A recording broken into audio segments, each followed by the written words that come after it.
We hold these truths to be self-evident, that all men and women are created equal.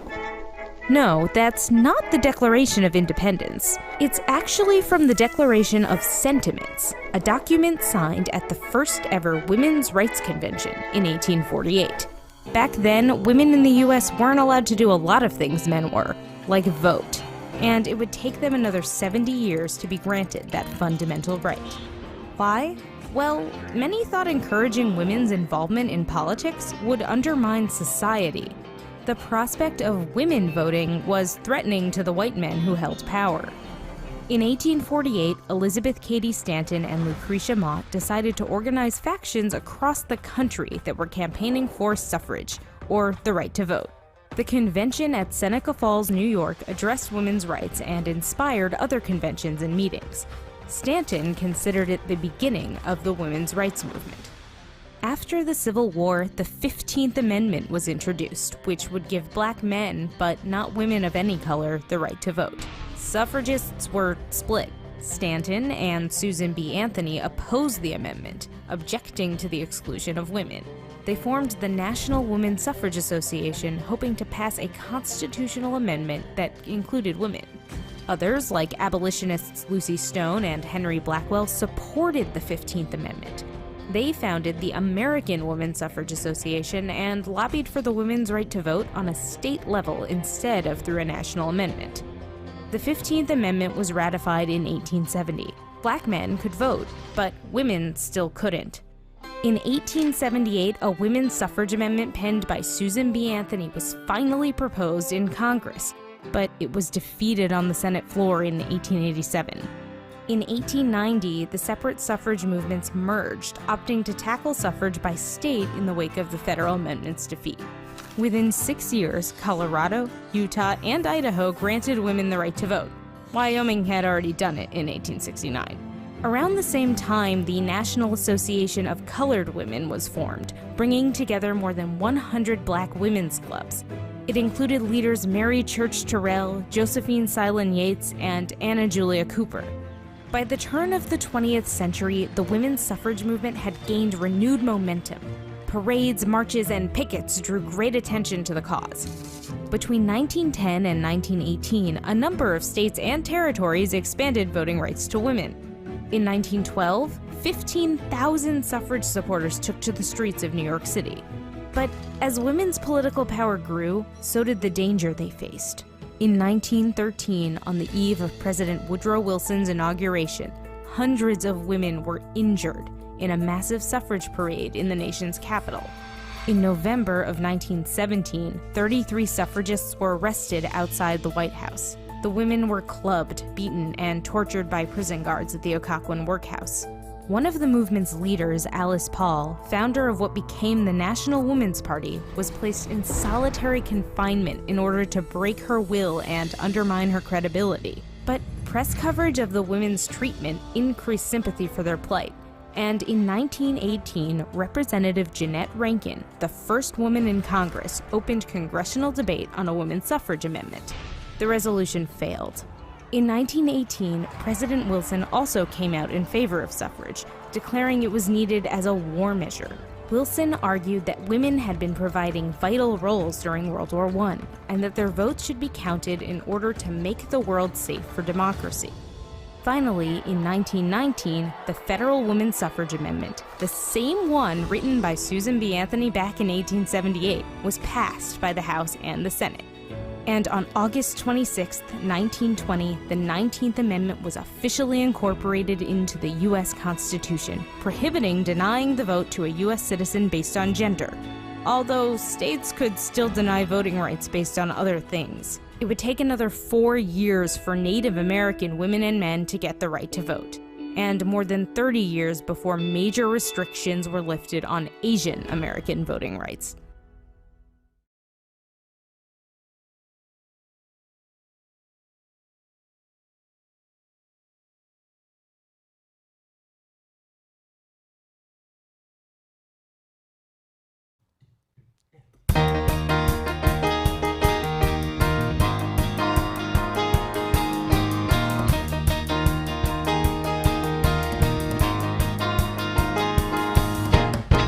is the day that God has made. I will rejoice. This is the time to celebrate. Lift up every voice. Enter this moment as God's own heart. Standing with joy in the truth of who we are. There's only one life. That life is God's life. That life is perfect. That life is my life now. There's only one life. That life is God's life. That life is perfect. That life is my life now.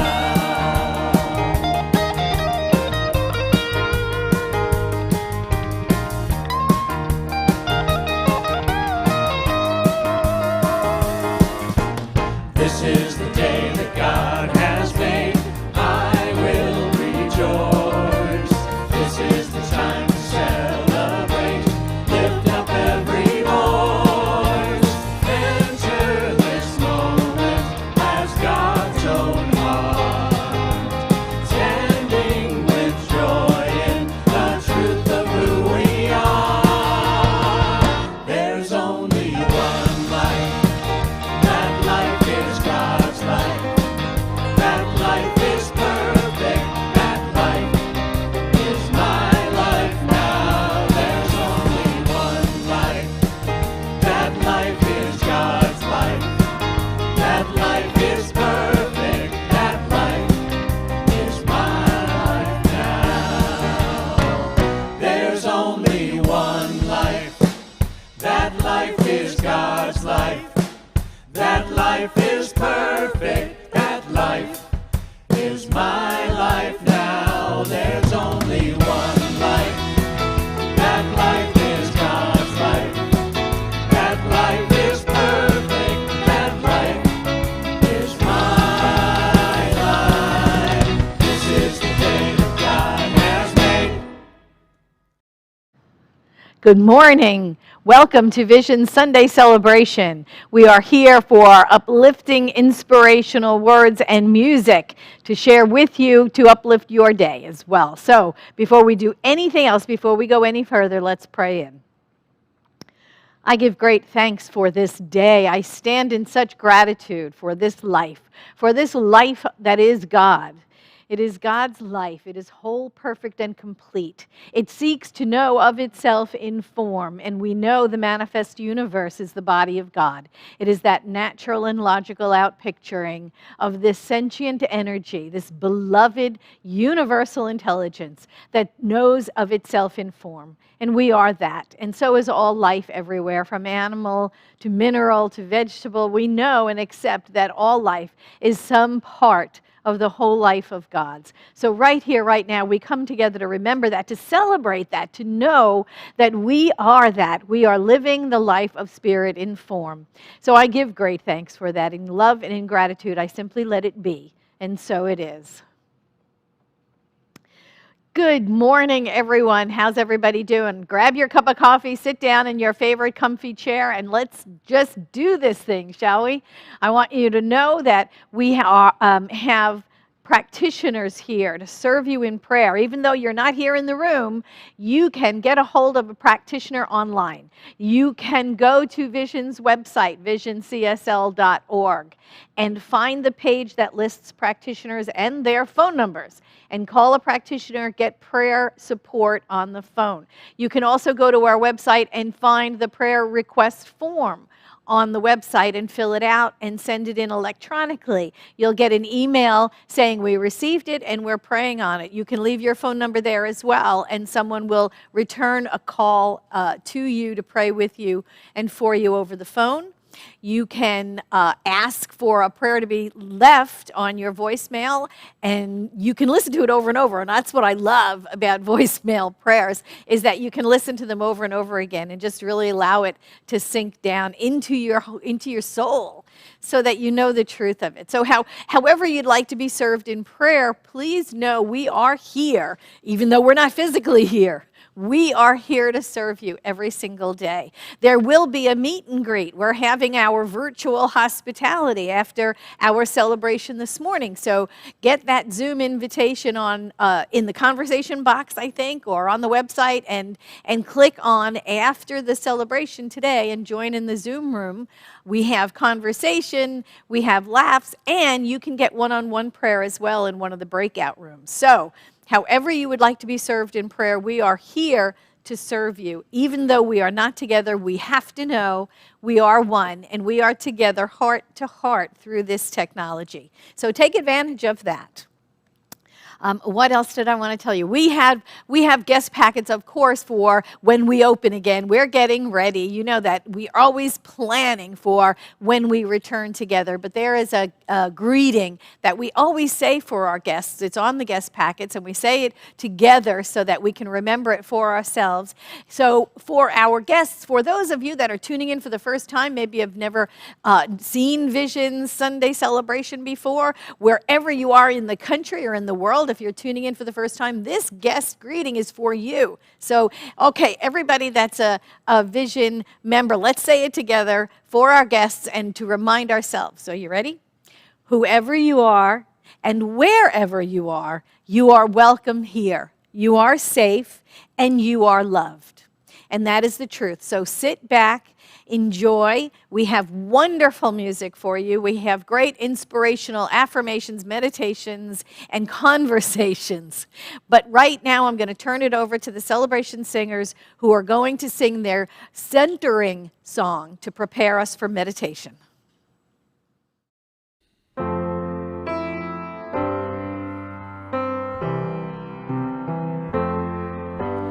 There is only one of us. In your eyes it's me I see. There is only one of us. You are my reflection. There is only one.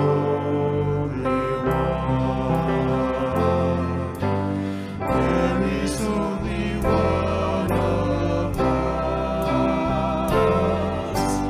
In your eyes it's me I see.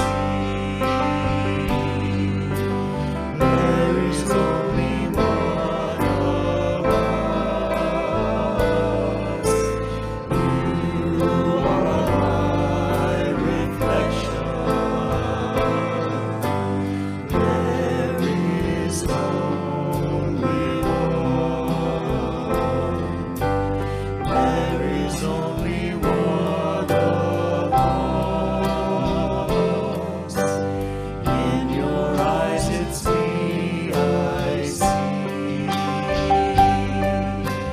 There is only one of us.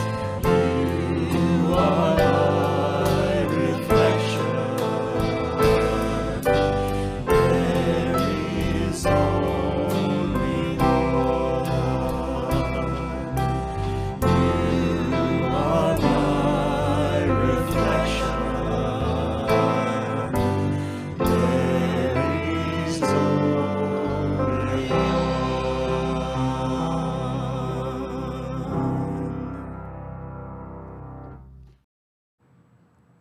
Good morning. My name is Diane Russell, and I am a licensed spiritual counselor here as well as a staff minister. Please take these quotations into your heart as we move into the silence, and allow the tones of the bowl to bring you into and out of the 5-minute meditation. The first quote is from Oliver Wendell Holmes. Many ideas grow better when transplanted into another mind than the one they sprang up on. And from Dr. Ernest Holmes, I give friendship, and therefore I have friends. I help, therefore I am helped. I uplift, therefore I am uplifted.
The memorial candle is burning for Joe Edmondson, a practitioner and friend of Vision and a former member of Pacific Church. Joe made his transition this past week.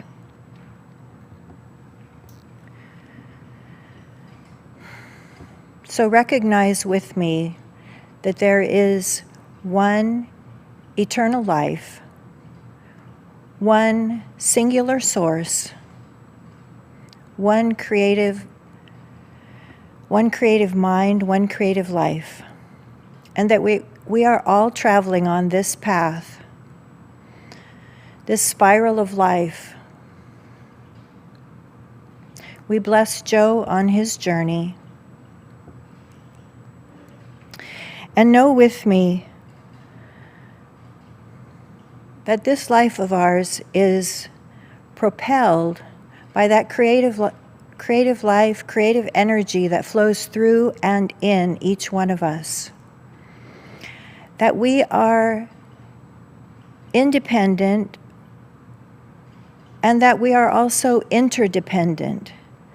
That life is not meant to be expressed solely independently. That each one of us is part of life together. That nature supports us and we support life. It's all part of a dynamic system. Know with me that our hearts open to this interdependence, that it's okay to ask for help, that it's okay to be a team. In fact, it's powerful. And also take a moment with me to know safety and just safety for people, for the fires in California, that everyone is okay, that it's just taken care of divinely.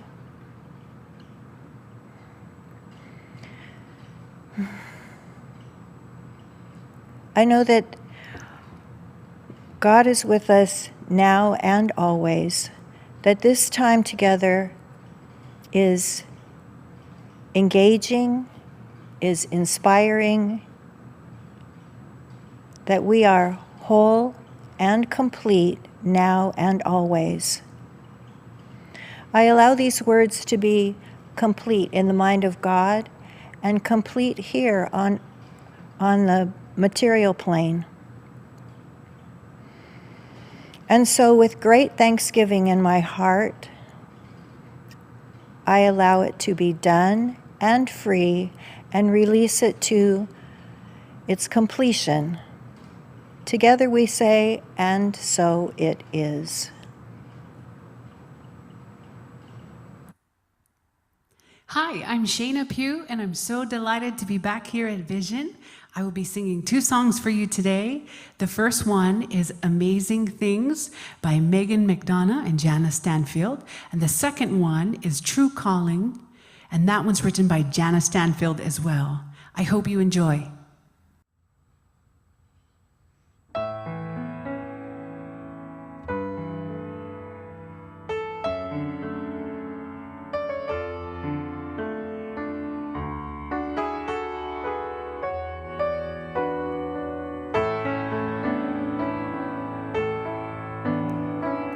You will do amazing things with the choice each new day brings, and with every step you take, bless the progress that you make. The reason you live is found in every gift you give. I love your life, I love your dreams. You will do amazing things.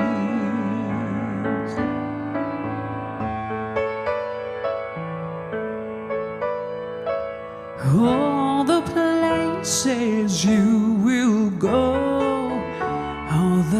people you will know. Don't worry when or where or how. You don't need to know right now. You're on the right track. No need to look ahead or back. Just enjoy what this day brings. You will do amazing things.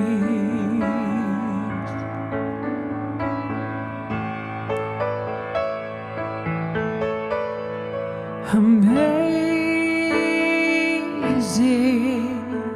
amazing.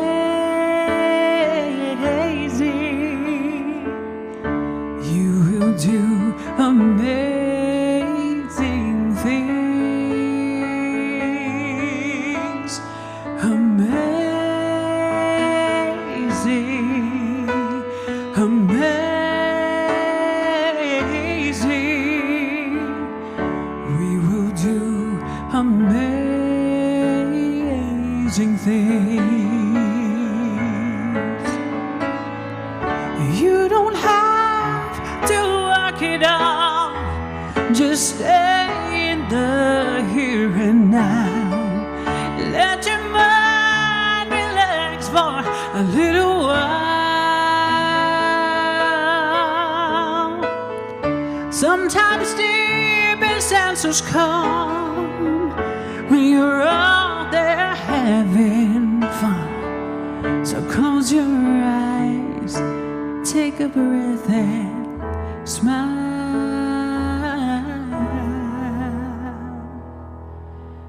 Amazing, amazing. You will do amazing things.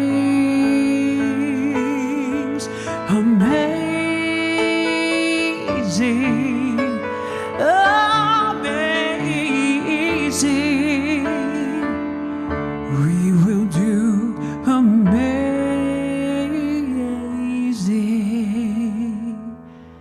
things.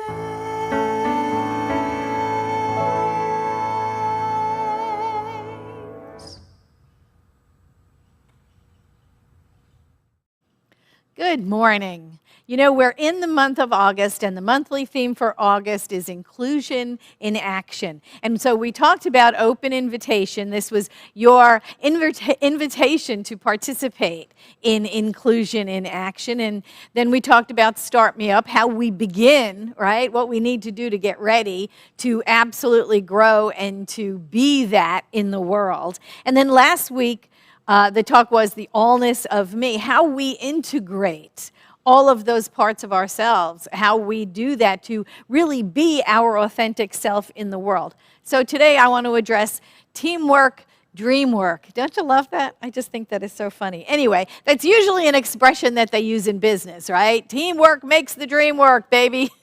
We need to know this, right? But when we work in groups, we can accomplish much. You know, there is an African proverb, maybe. I tried researching it, and I couldn't really get an answer to my question. But it's an African proverb for now, until proven otherwise. And it says, if you want to go fast, go alone. If you want to go far, go together.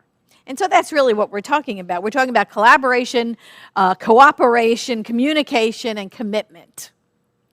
About how we as groups are more powerful than we are by ourselves. You know, here's the idea. We are better, right? Better producers, better thinkers, better communicators when we collaborate with each other to find answers, to find solutions to challenges, to find new ways of doing things. You know, there's an old study that goes back to 1987, I think. Jack Trainer did it. And it was a case study of a jar. I'm pretty sure you've heard of this study. It was a jar of 850 jelly beans and 56 college students. And the group estimate was only off by about 2.5%. And only one student guessed better, right? Their challenge was to guess how many beans in the jar. And that study has been done over the years in several different ways and several different times.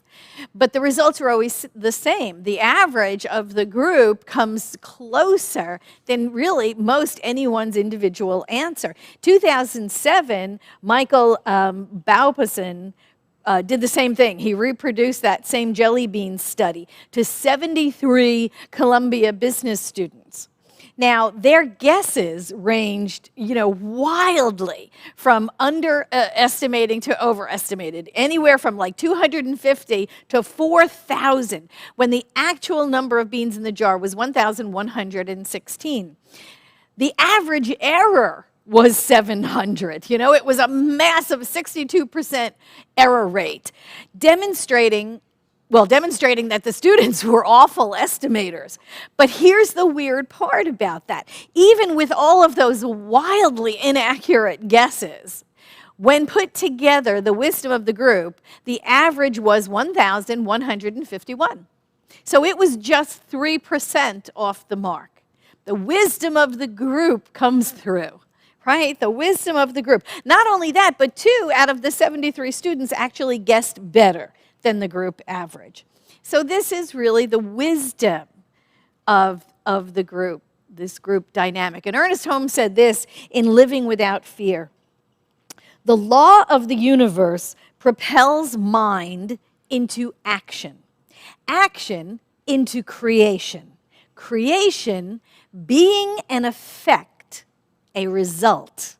The creative word of universal intelligence projects itself into form. The scientist does not put energy into electricity. He takes it out. And so that's what our minds do. Our minds are individualized centers in universal intelligence. So it seems, that results from all of us together, right? Where 2 or more are gathered, really, that's the point.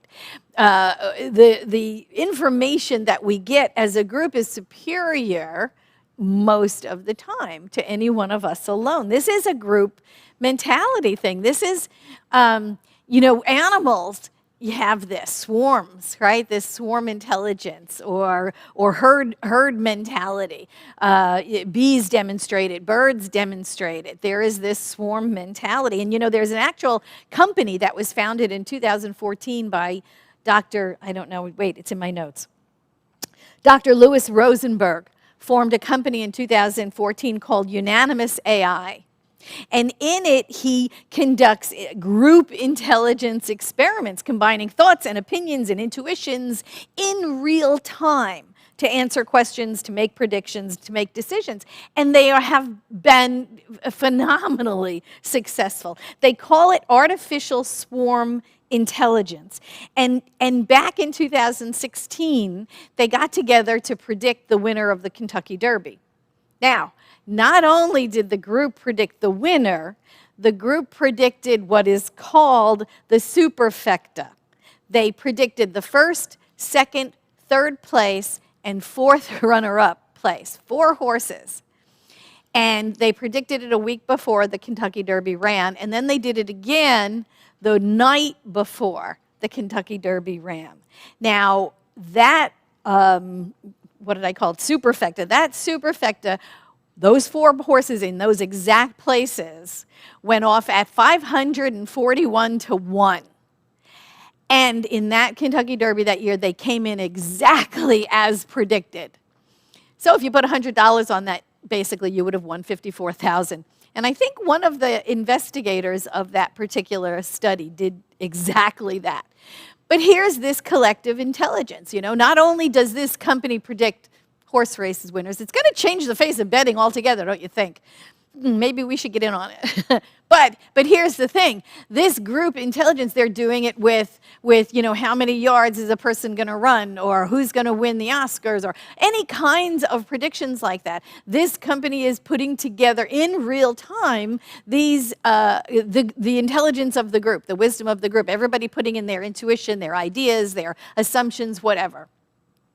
And they have like a 92% success rate, which is amazing. That is a demonstration of what Ernest Holmes knew intuitively. The idea of a universal intelligence, collective intelligence. We are all part of this one mind. And Ernest Holmes, in Living Without Fear, said this. He said, "The spiritual universe is an intelligent organization, bespeaking a universal intelligence running through everything. Our own intelligence perceives this is an ultimate necessity, and when our intelligence perceives it as an ever-present fact, we are practicing the science of mind." Those are Ernest Holmes' words. So what he's saying here is that when we get it and we apply it as fact, no doubt, we are practicing the purest essence of science of mind. So it's interesting, isn't it, the wisdom of the group? And individually, yes, our guesses can swing wildly from underestimating to overestimating. And only when weighed in all together do we do better than any one individual. And isn't that why we have focus groups? Isn't that why companies, right, get together and they have focus groups to find out what to name a product or what ingredients to put in a product or how to market a product, right? Companies all the time have focus groups. They bring in people together. They look for the wisdom of the group. What about, remember that old show, Who Wants to Be a Millionaire, right? That was the poll the audience. That's the same sort of thing, isn't it? It's the wisdom of the group. If somebody doesn't know the answer to something, let's poll the audience and see what they're going to do. Or even when, on an individual level, even if you're going to make dinner for a group, don't we do the same thing, really? Who doesn't eat garlic, or who's allergic to gluten, and who can't eat spicy food? And we put together something that is like least offensive, most palatable for everybody that's going to be at that dinner party, which is why, by the way, we're always having those rubber chicken dinners at weddings. That's why, because those places are always trying to find that one dinner that will be least offensive and most palatable to everybody there. And you don't go to weddings for the dinner anyway, right? So it doesn't really matter. But we do this all the time. We are always polling and figuring out. So what we've learned from this idea is that errors cancel each other out. The wildly overestimating and underestimating cancel each other out. And we wind up with truth right there, right? And so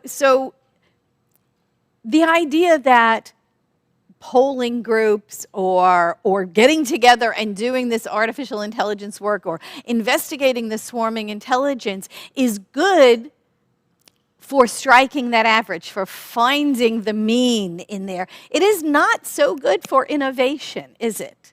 Companies that are invested in finding something new, in research and development, startup companies who are looking for some, quantum leap or some paradigm shift or intuition or even new and amazing insights, they're not going to get them with this idea of the intelligence of the group. Those things only come from the fringes, not the common middle ground. The common middle ground will get you the most common answer.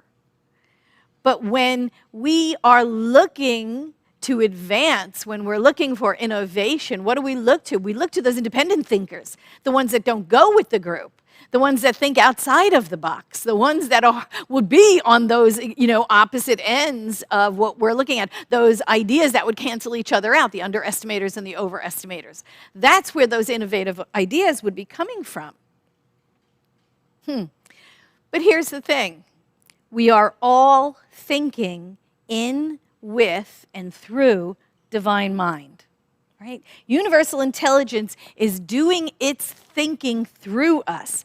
And so while we might have individual experiences that will color our beliefs, will color our thoughts and our choices, we're all going to come from our own context. We're going to individualize our answers based on our previous experiences. when we come together as a group, the group dynamic demonstrates the wholeness, right? We demonstrate the wisdom of the group. But what happens, right, when we're going for that innovation? What happens when we're going for that quantum leap? What happens when we go it alone? Well, my question to you would be, are we ever alone? Are we ever alone? I don't think so. Ernest Holmes, in Your Invisible Power, he said this. He said, we are in partnership with infinite mind. The name of this partnership is God and Company. The supreme intelligence, the universal creative order, the dynamic law, and the all-perfect presence. This is God, the silent partner. We are the company. I love that. We, all of us, we are the company. He goes on to say, this partnership cannot be dissolved, for this union was never created. It has always been and always must remain. So we are never alone, are we? We are forever thinking in and with and through this universal intelligence, this divine mind that we have emanated from, that has created us and that lives within us in every cell, every atom, every subatomic particle of our being is spirit in form. So we are inseparable from that which created us. We delve deeper into universal intelligence and we draw from it individually, uniquely, from our own context. We draw from it, like that first quote about the electrician. Was it electrician? I don't remember. Anyway, who draws from, right? Draws electricity from it, draws energy from it, doesn't put it in. That is what we do. We draw from universal intelligence. Uniquely, we draw from it and we personalize it. We make it individually our own based on our own context, based on our own history, based on our own past experiences. And we draw from universal intelligence what we need. The musician, draws inspiration from it. The electrician draws energy to create things. The artist draws that idea, creativity, and beauty. Each one of us draw from it what we use to create, or to co-create, actually, in our own lives. And here's the thing. When we practice meditating, we're practicing being open and receptive. We are practicing allowing that still small voice to flood us, to come into us, so that we can be receptive, so that we can hear more, so that we can get direction from this universal intelligence that is way greater than we are. Way greater than we are. We're just a point of light in universal intelligence. We are just that one individualization of it. Yes, we have access to all of it, but we are not all of it. We have access to all of it, and we draw from it what we personally use, what we personalize to demonstrate in our own lives. Ernest Holmes in Creative Mind and Success said this. He said, realize that behind everything that is seen is a silent cause. In your life, you are that cause.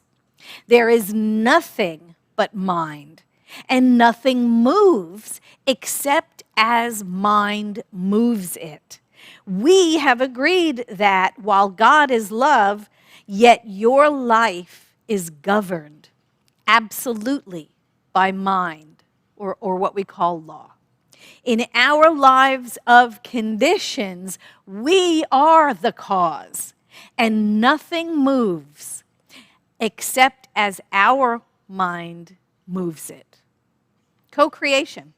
That is the word. Co-creation.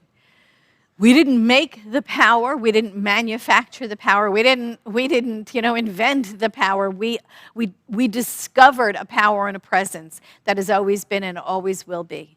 And we align with it. And when we align with it, when we accept it, when we surrender to it, we allow it to flow through us. changing the conditions around us. Nothing moves except as mind moves it. We are at choice as to what thoughts in mind we will attract to us. What thoughts in mind we will surround ourselves with, create that aura around us, that energy around us, in and through and as. And that will become our experience. We are the cause of our own effects. Say that with me. I am the cause of my own effects. I am the cause of my own effects. And going back to Creative Mind and Success, Ernest Holmes said, we are all immersed in an aura of our own thinking. This aura is the direct result of all we have ever said, thought, or done. It decides what is to take place in our life. It attracts what is like itself and repels what is unlike itself. We are drawn toward those things that we mentally embody. We must become that which we wish to experience. You know, it reminds me very much like the receptor sites on an individual cell, like a cell in your body, like a skin cell or a liver cell or whatever. In any cell in your body, there are receptor sites on that cell membrane. And those receptor sites are a complementary match to a particular chemical or a particular amino acid or whatever. And no other chemical or amino acid will come in and click into place except that which is the complementary match to that receptor site. And so it's specialized. And that little receptor site will only accept in the corresponding material. And then, of course, it opens the gate, basically, and it allows the chemical or the amino acid in, and it does its work inside the cell. But if you think about that on our body's level, that's what we do. We are one big receptor site, and we allow into our experience those things that we are absolutely in alignment with. We attract to us conditions that match the way we are thinking, feeling, believing, worrying about, feeling about, getting excited for, whatever those emotions are behind those feelings. We are setting up a receptor site so that those experiences can make themselves manifest in and around our lives. Whatever is that most predominant thought. We are part of this whole life. There is no place where God ends and we begin. There is no place where this energy is different from that energy. It's just all energy. And we resonate at a particular level, and we resonate to attract a particular thing, and lo and behold, that thing demonstrates.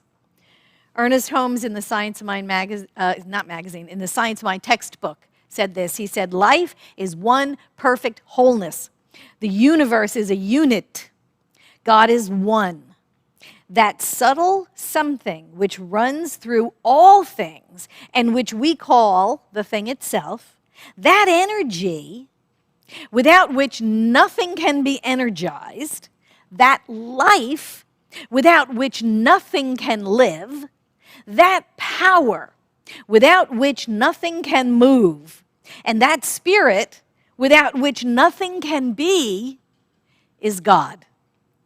It is only as we live in conscious union with Spirit and consciously let it work through us that we really live. We must become more conscious that we are not alone. We're never alone. We are always part of God and company. We are always part of this infinite life of Spirit, having its way with us. And when we surrender to even a greater idea than our ego can think of, then that's what winds up demonstrating in our lives. That most predominant thought of this and better, this and better. We are all part of this one life. We are never alone. And what we know is that all the inspiration, all of the innovation, all of the intuition, it is all part of the flow of life from the wholeness of spirit to us for us to personalize it and then to allow it to change the conditions around us. Whether we work in universal intelligence as a group or whether we work in universal intelligence solo, we know we are never alone. We are always part of God and company, and we know we are the company. Teamwork makes the dream work. Thank you.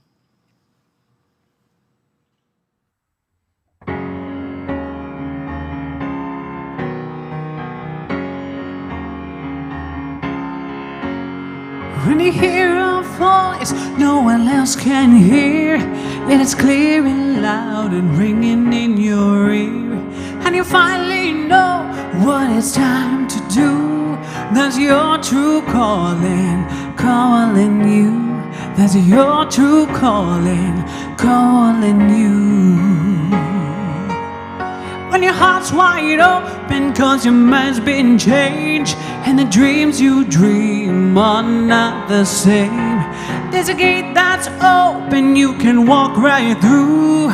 That's your true calling, calling you. That's your true calling, calling you. You ask yourself, is this a voice I can trust? You think you can't, but you know that you must. Oh, you're afraid you'll fall if you let go, but there's only one way you'll ever know. Those wings you keep folded are meant to be used when your true calling's calling you. When your true calling's calling you. You ask yourself, is this a voice I can trust? You think you can't, but you know that you must.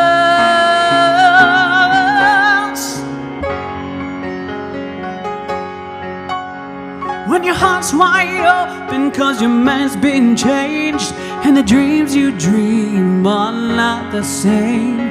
There's a gate that's open you can walk right through. That's your true calling, calling you. That's your true calling, calling you. You ask yourself, is this a voice I can trust? You think you can't, but you know that you must just trust. There's a gate that's open you can walk right through. That's your true calling, calling you. That's your true calling, calling you. That's your true calling, calling you. It's your true calling, calling you.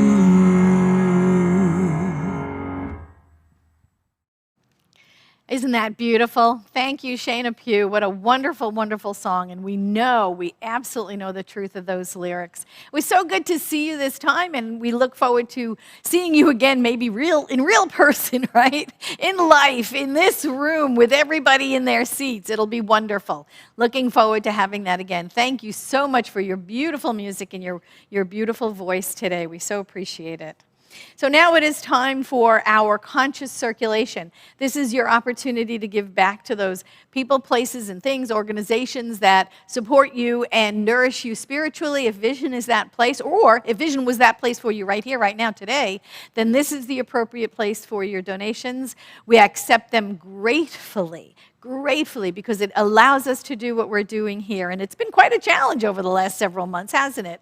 but we're managing to do it. We absolutely have your support. We are so grateful for that. And it allows us to continue to do this, to continue to reach out across the city, the state, the country, the globe, and to continue to provide this valuable, inspiring message for you. So if you have been touched, moved, opened, inspired today, this is the appropriate place for your donation. So if you give online regularly, we are so grateful. It allows us to budget so wisely, to be the wise stewards of the good that we've been given.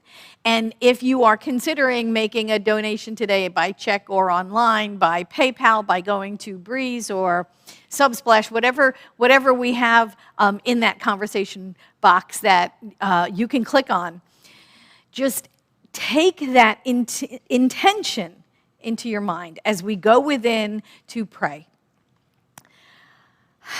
I give great thanks for God is abundance. We know it is a quality of God. We see it all around in the manifest universe. We know by the oceans, by the grains of sand, by leaves on trees, by blades of grass, we know God's limitless abundance in action. By the stars in the sky that we look up at night, we know God's abundance in action. We know that abundance is a quality of God, so it is a quality of us. We absolutely co-create by aligning with those powers, principles, presence of God that is the truth for us. And so we know that God's abundance flows easily and effortlessly through us, through our experience of life as we align closely and know truth. So we stand in the river of God's abundance right here, right now. We accept gratefully, always. The gift is forever being given by Spirit to us. And we accept gratefully, and we give graciously, and we remain always in the flow of giving and receiving. And so it is. Amen.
And I'm grateful to our celebration singers who are always inspiring us every week. Now is the time for our Miracle Minute, and I did get some Miracle Minute emails this week, and I'm so happy to be able to share with you demonstrations of answered prayer from our Vision community. The first one is from Barbara C., and she says that answered prayer, yay, finally got her EDD partial unemployment payments, yes, so she's got flow happening.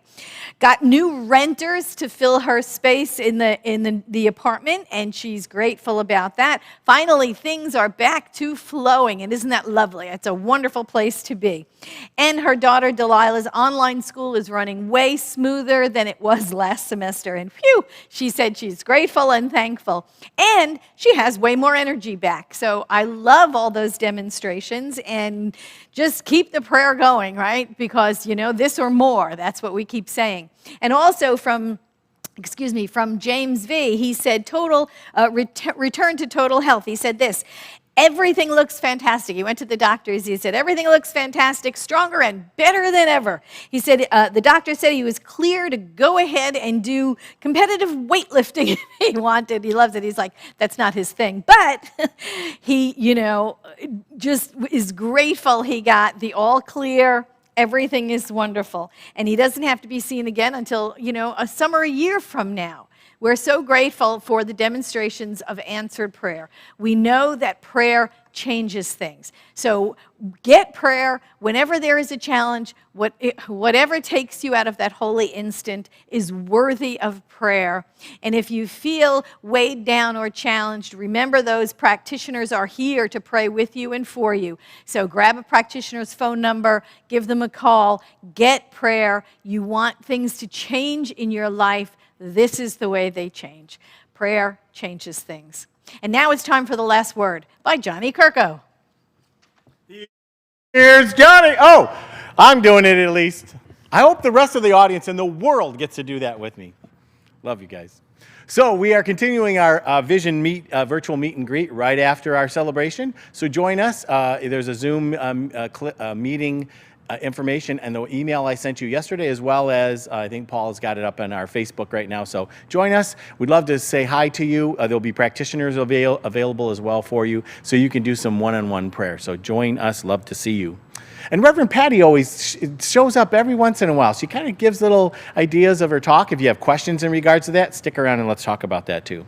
So the Uplift. We've got Uplift every Monday through Friday at 1 o'clock Pacific time. I want to thank all of our participants who have been in there. Reverend Patti, of course. Last week, Tracy Smith and Reverend Sam. And this week, I got Reverend Diane and some others. So join us, 1 o'clock. Love to have you be with us. On Wednesday evening, we've got a concert. It's going to be it's with the concert group, or the group's called Gemini, and it's Janet Hammer and Jim Guerin. And we're going to start at 7 o'clock. Music's going to be fantastic. There's going to be a three of them playing. So join us 7 o'clock. There'll be links on the website, as well as you can go to Facebook, and we will also have it available on the website for you to watch. On Thursday evening, the Folky Monkey is back. I want you to know I'm still looking at all the people in the audience right now. They're all sitting in here. I don't know if you know that, but the last Folky Monkey concert, one of the best customers of Joe came in here and put a bunch of pictures of all their faves in here. So there's a bunch of Vision people as well. But that starts at 6 o'clock. Those are Thursday night, 6 o'clock. Joe Rathburn, and join us for that. We have classes starting up. Classes are starting up in September. We're going to be doing Foundations, Essential Earnest. I know there's some book studies that are going to be coming up too. I'll have those up on the web this week. You'll know what's going on. Sign up. Join these things. They're going to be done by Zoom. Love to have you be a part of that and learn a little bit more on the science of mind and be a part of our community. Next week, Reverend Patti Paris will be back. Of course she's going to be back. She's been here since March. She hasn't taken a time off. It's crazy. Her talk title is We Are All In. And we also have Nathan Fry singing for us, so love to have him here. Can't wait to hear his vocals. So at the beginning of our celebration, and I've been doing this now for a couple months, we always show a video or some kind of a clip, something to kind of encourage or give information, or it could be fun or exciting. Today, we talked a little bit about the 19th Amendment, and this is the 100th anniversary. You saw that video, it's the history of it. After our celebration today, after our last song, we've got a song that came from the Bodhi Tree concert series that Mark Danishofsky did the sound for. And the song is by Molly Smith. It's called Standing on the Shoulders. Love the song. Stick around and watch that. It's after our last song in celebration. Thanks a lot. See you. And now you know what time it is. It's time for you to get up, right? Wherever you are, at home, I don't care. We're still going to stand up. We're going to stand in the truth of this because we're going to say our affirmations. And we know that they're powerful, they're in the present tense, they're purposeful, they're passionate. And we just stand in the truth of that, and we ground ourselves energetically with it. And that's why I'm asking you to stand up. So stand up. We're going to say these together. I know they're on the screen for you. Yay. Okay, you ready? Let's say them in the power and the presence that we know we are. Together, we make miracles happen. Someone else's success empowers me to keep growing. Working together is part of the purpose of life. Wonderful, powerful affirmations. I want to thank Betty Brink for those affirmations. She comes in the office, or she works from home, and she provides our affirmations. She finds our quotes that are in alignment with the talks and the themes, and I'm just so grateful that she's been doing that for us. So thank you, Betty. I want to say the first one again because I think it's just really powerful. I like it. Let's do it. Together, we make miracles happen. Absolutely true. Let us go within and know this, that together, the wisdom of the group absolutely moves us forward. We know and accept that God is in charge and all is well. We absolutely know we are all associates of God and company. We are the company. And we know and accept that we support ourselves and each other. We know we are interconnected. We know that there is only one energy in all of the universe, and that energy is God. It is that self-sentient energy that knows of itself in form, and we are that. We know that Spirit has sought and found a way to be physical, and we are that, and the whole manifest universe is that. There is only one life. It is God's life. It is whole, perfect, and complete. It is us right here, right now, in this place and in this time. And so we see each other and ourselves as an experience that God is having. Giving great thanks for this day, for everything in it, we simply let it be. And so it is. Amen. See you next time, Vision. Bye-bye.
On August 20th, they signed the 19th Amendment into law.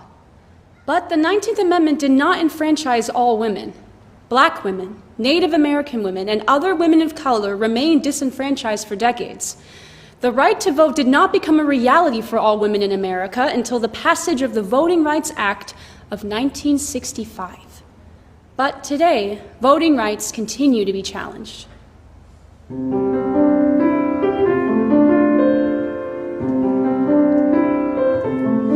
I am standing on the shoulders of the ones who came before me. I am stronger for their courage. I am wiser for their words. I am lifted by their longing for a fair and brighter future. I am grateful for their vision, for their toiling on this earth.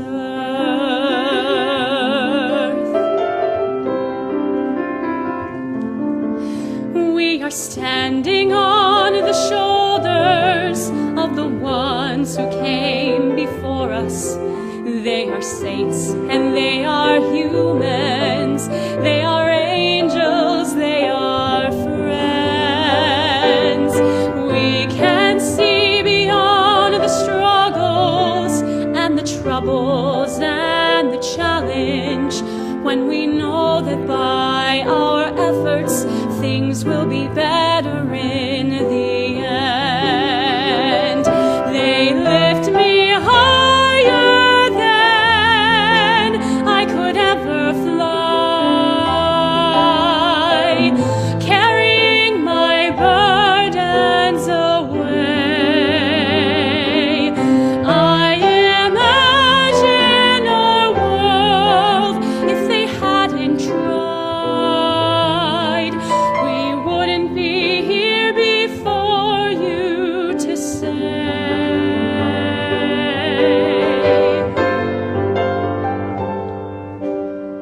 I am standing on the shoulders of the ones who came before me.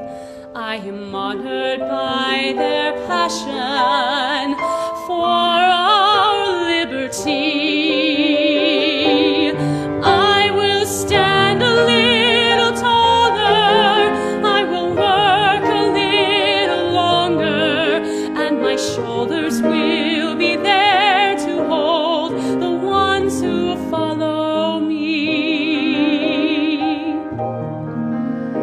My shoulders will be there to hold the ones who follow me.